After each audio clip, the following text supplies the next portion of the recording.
উনি ফিস কষে দেয়।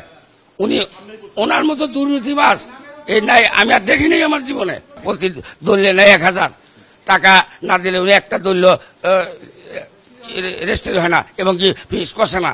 তারা বিস্তর অভিযোগ করছেন এবং সুনির্দিষ্টভাবে অভিযোগ করছেন যে 12 লক্ষ টাকার মতো ঘুষ দাবির, যেটি আপনার সাব রেজিস্ট্রার দাবি করেছেন আপনার কাছে জমা দেওয়ার জন্য, সেটি না হওয়ার জন্য দলিলও হয়নি। এই অভিযোগগুলোর বিষয়ে আপনার মতামত কি? এবং এই অভিযোগটি যে আমরা একটি অভিযোগ করলাম সেটি না, এরকম অসংখ্য অভিযোগ রয়েছে আপনাদের অনেকের বিরুদ্ধেই, তার মধ্যে অন্যতম আপনি।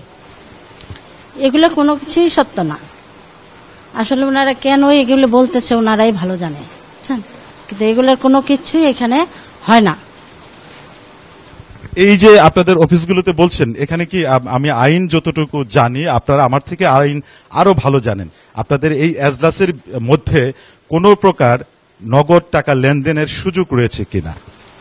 নগদ টাকা লেনদেনের কিছু ব্যাপার আছে, সরকারি ফিস, নগদ কিছু ফিস, প্রতিটা দলিলেই নগদ কিছু ফিস থাকে, প্রতিটা দলিলেই নগদ ফিস আছে। এনএন ফিস, এগুলা সরকারি কিছু ফিস নগদ আছে, সেগুলো নেয়।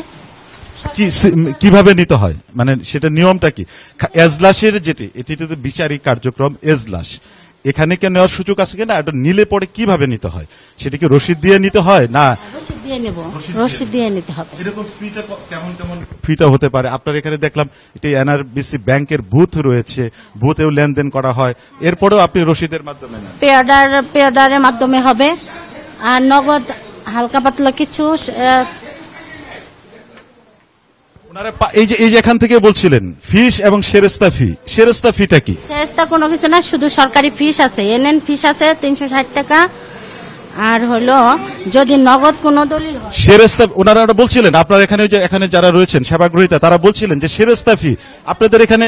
ওনারা কি বানিয়ে বললো সেটা আমার বিষয় না, কিন্তু আমার সরকারি কিছু হালকা ফিস আছে যে 360 টাকা প্রতি দলিলে আছে, এনএন ফিস এবং এ ফিস 100 টাকা, ই ফিস 100 টাকা, এন ফিস 240 টাকা, এই হিসেবে 2700 টাকা। নকল উঠাতে গেলে কত টাকা করে নেন? নকলের যে পাতা হিসেবে সরকারি ফিস আছে ওইগুলা সর্বনিম্ন সব মনে করে একরকম হবে না, হাফ ফিস আছে, ফুল ফিস আছে। পাতা এক পাতা বেশি হলেই 40 টাকা বা 36 টাকা বেড়ে যাবে, এই ধরনের। আচ্ছা, যে আপনি বলছিলেন উনি সেরেস্তা নেয় প্রতি দলীয় 5 টাকা নেয়, প্রতি দলীয় নেয় 1000 টাকা না দিলে উনি একটা দলীয় রেজিস্ট্রি হয় না এবং কি ফিস কষে না। উনি ফিস কষে দেয়। উনি ওনার মতো দুর্নীতিবাজ এই নাই আমি আর দেখিনি আমার জীবনে। উনি সবার সাথে, লেখকদের সাথে খারাপ ব্যবহার করে টাকা না দিলে।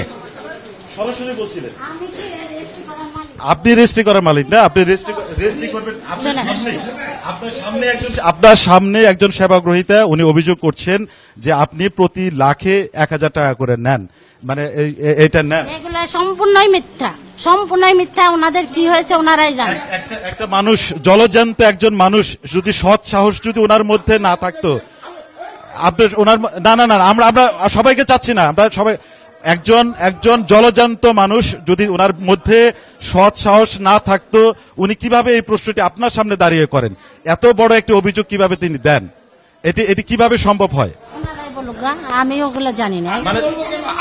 তার মানে আপনি অভিযোগ অস্বীকার করছেন। আমরা হট্টগোল চাচ্ছি না, আমরা শান্তিপূর্ণ ভাবে আমরা বুঝতে পেরেছি আপনি তো আপনার মধ্যে সৎ সাহস ছিল বিদায় আপনি ওনার সামনে দাঁড়িয়ে এভাবে বলতে পেরেছেন।